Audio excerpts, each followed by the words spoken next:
First of all, I think we can pretty clearly say that this is going to be a no vote. So the union will remain intact. We've seen the reaction already in sterling against both, of course, the US dollar and against the euro. But I think the most important consequence of this no will be that the Bank of England can continue down the path of preparing the market for a rate hike in the UK. Of course, had it been a yes for independence, it would have put everything into turmoil.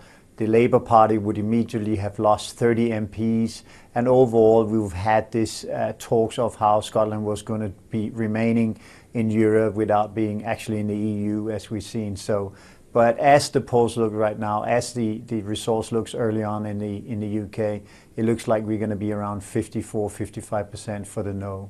So the reaction is already taking place in the market. And I think the critical thing to understand is that this leaves the way and clears everything for the Bank of England to move ahead with a hike.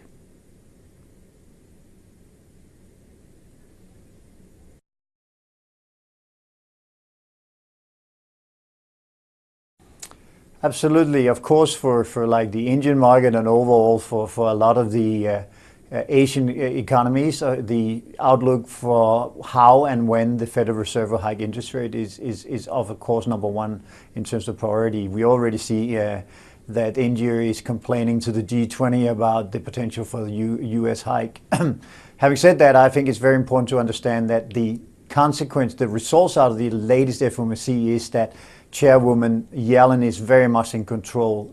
The hawks ahead of this meeting were expecting the FOMC to remove considerable time in the language.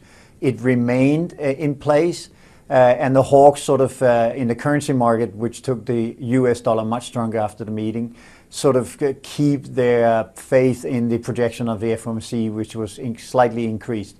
So as per usual with central banks, it's all about in 6 to 12 months, everything will be much better than they are right now.